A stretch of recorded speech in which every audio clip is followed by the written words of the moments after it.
Oi, gente! Hoje nesta aula a gente vai começar a estudar campo magnético, dando início ao estudo de eletromagnetismo, que é um dos principais ramos aí da física, né, que estuda as relações entre os fenômenos elétricos e magnéticos. Tem gente que fala assim, nossa, Adriana, mas toda vez que você começa um conteúdo, um tópico, uma unidade da física, você fala, é um dos principais ramos, porque todos são muito importantes, mas o eletromagnetismo está lá no topo. Tem N aplicações na nossa vida, né? Uma das principais descobertas aí do homem e invenções que propiciam muito conforto e muita utilidade no nosso cotidiano, no nosso dia a dia, né? Tem N aplicações aí na nossa área de tecnologia.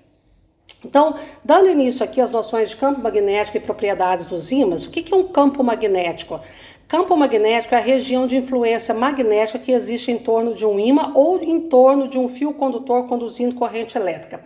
Nós já vimos, né, já foi comentado nas aulas anteriores, que nós temos três campos na natureza: o campo gravitacional, o campo elétrico e o campo magnético. Todo campo é uma região de influência caracterizado por ser capaz de exercer uma força sobre algum corpo. O campo gravitacional é a região de influência gravitacional que exerce uma força gravitacional sobre outros corpos, né? E ele existe em torno de corpos de grandes massas, como a Terra, como o Sol, como Júpiter, demais planetas e estrelas. Né? Campo elétrico é a região de influência elétrica que existe em torno de um corpo eletrizado, somente em torno de um corpo eletrizado, aquele que tem excesso de carga positiva ou negativa. E o campo magnético ele existe em torno de um ímã, que pode ser natural ou artificial, e em torno de fios condutores conduzindo corrente elétrica. As propriedades magnéticas elas são criadas pelo tipo de movimento dos elétrons em torno dos núcleos dos seus átomos, né? Esse movimento, porque o elétron ele faz um movimento de rotação e de translação em torno do núcleo do átomo. E dependendo da quantidade de elétrons, esse movimento, que é chamado, entre aspas, aí de spin, eles não se anulam, né? Fazendo com que certas substâncias adquiram essas propriedades magnéticas. Então, a diferença é que o campo gravitacional, ele só é um campo que exerce força de atração. Já o campo elétrico e magnético, eles podem exercer força de atração ou repulsão sobre outros corpos. Analisando aqui um pouquinho sobre os ímãs e polos magnéticos, os ímãs são de origem natural ou artificial. Né? Ímãs naturais eles são provenientes de rochas vulcânicas compostas por óxido de ferro. A magnetita é um exemplo de ímã natural e foi o primeiro material em que propriedades magnéticas foram observadas. Essas rochas inicialmente foram descobertas na região ou na cidade da Magnésia, que era uma região da Grécia Antiga, que se não me engano hoje faz parte do território da Turquia. E esse nome, Magnésia, deu origem a essa pedrinha, o nome dessa pedrinha, que era magnetita, e daí surgiu o termo magnetismo. Bom, isso aí, né, despertou um grande interesse pelas primeiras pessoas aí que começaram a observar, trabalhar ou manusear essas pedrinhas, né? Então, o ímã natural, o composto, né, desses primeiros ímãs naturais é o óxido de ferro. E daí depois, hoje em dia, nós temos inúmeros tipos de ímãs, né? Muitos deles artificiais, que talvez tenham um poder magnético, um campo magnético mais forte, né? E que são muito usados aí no nosso dia a dia. Então aí, né, pelo fato da cidade ser chamada de Magnésia, a pedrinha, né, o ímã natural foi chamado de magnetita, e daí surgiu o termo magnetismo. E essa pedrinha ela tem a propriedade de atrair pedaços de ferro, além do ferro, níquel, cobalto, disprósio, gadolino e suas ligas. Né? Qualquer liga que tenha ferro, níquel, cobalto são atraídas por ímãs. Né, gente? São as chamadas substâncias ferromagnéticas. Já os ímãs artificiais são materiais que adquirem propriedades magnéticas ao serem imantados ou ao serem aproximados ou atritados a outros ímãs, ou ainda através da passagem de corrente elétrica, que nós vamos ver aí mais adiante, que são os eletroímãs, que têm uma larga aplicação hoje na nossa vida, no nosso cotidiano. Hoje em dia, nós temos uma grande variedade de ímãs de diversas formas, né? E eles vão aparecer aí nas mais variadas situações, né? Desde os enfeites de geladeira até as diversas aplicações tecnológicas que eu citei lá no início, que são inúmeras. A bússola, pessoal, foi uma das primeiras aplicações importantíssimas dos ímãs, das propriedades dos ímãs, né, que lá pelos chineses já eram conhecidas nesta época aqui que foi descoberta há mais de 2000 anos. Então a bússola foi uma das primeiras aplicações importantes do magnetismo. Todos os ímãs, então primeiro vamos colocar aqui algumas propriedades dos ímãs. Todos os ímãs, independentemente da sua forma ou aplicação, eles possuem dois polos. O que são polos de um ímã que eu esqueci de colocar aqui, coloquei um pouquinho mais adiante.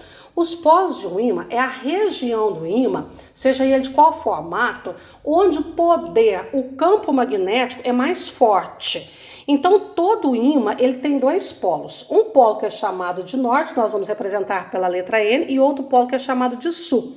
Tá? E os polos norte e sul são os polos magnéticos do ímã. Então, nós temos aqui uma representação, um ímã em forma de barra com seu polo norte e sul. Assim como acontece com as cargas elétricas, nós podemos fazer uma analogia aqui no comportamento dos ímãs e dizer o seguinte, que polos de mesmo nome se repelem e polos de nomes contrários se atraem. Então, se nós temos dois ímãs aqui, onde o polo sul de um ímã está voltado para o polo sul de outro ímã, ou o norte de um ímã voltado para o norte de outro ímã, eles vão se repelir. Nós temos uma força de repulsão. Geralmente, nos livros didáticos, o norte é representado pela cor vermelha e o sul pela cor azul. Quase assim que uma regra. Muito difícil um livro que não coloca desta forma. Se nós tivermos aqui pelo contrário, se nós tivermos o polo norte de um ímã voltado para o sul de outro ímã, nós vamos ter uma força de atração. Uma outra característica muito importante dos ímãs é uma propriedade que nós chamamos de inseparabilidade dos polos. O que é inseparabilidade? Não é possível hoje isolar os polos de um ímã. Todo ímã ele possui os seus polos norte ou sul. Não existe um ímã só com polo norte ou só com polo sul. Assim, quando a gente quebra um ímã ou corta um ímã, dando origem a dois ou mais pedaços, cada pedaço vai se transformar em um novo ímã com as suas polaridades, com os seus polos norte e sul. Então, por exemplo, eu tenho um ímã aqui, ó, um ímã norte com os seus polos norte e sul. Eu divido esse ímã em dois pedaços. Aqui era o polo norte, aqui era o polo sul. Imediatamente vai surgir um sul nesse pedaço aqui e um norte nesse outro pedaço. Se eu divido esse outro pedaço aqui em outros pedaços, vai surgir em cada pedaço um polo norte e um polo sul. Se eu chegar ao nível de um átomo, lá vai ter um polo norte e um polo sul, porque um grande corpo ele é formado de pequenas partículas que são os átomos. Então, cada átomo é como se ele fosse um ímã, que é chamado de ímã elementar, tá certo? Então, não é possível hoje isolar os polos de um ímã. Se um ímã puder se mover, só um minuto, por favor. Todo ímã que pode se mover livremente, ou seja, está preso num eixo que pode se mover livremente, se ele estiver preso a um pino, amarrado por um barbante, de forma que ele possa se mover livremente, ele vai se alinhar com os polos norte e sul geográficos da Terra. Então a questão é o seguinte, se um ímã igual a bússola, o ponteirinho da bússola é um ímã. Aquele ponteirinho é um ímã que tem os polos norte e sul. Aquele ponteirinho ele pode girar em torno de um ponto, ele fica ali, ele pode girar em torno de um ponto. Então é o seguinte, para nós definirmos quem que é o polo norte, quem que é o polo sul do ímã, nós usamos a seguinte convenção. O polo do ímã, o polo norte, o polo do ímã que se alinha ao norte geográfico da Terra é chamado de polo norte do ímã. Voltando, se um ímã pode se mover livremente, um dos seus polos se alinhará com o polo norte geográfico da Terra e vai se tornar o polo norte do ímã. O outro polo desse ímã vai se alinhar com o polo sul geográfico da Terra e será o polo sul desse ímã, o sul magnético desse ímã. É por esse motivo que os polos do ímã são denominados polos norte e sul, porque eles se alinham, eles se orientam com os polos norte e sul geográficos da Terra.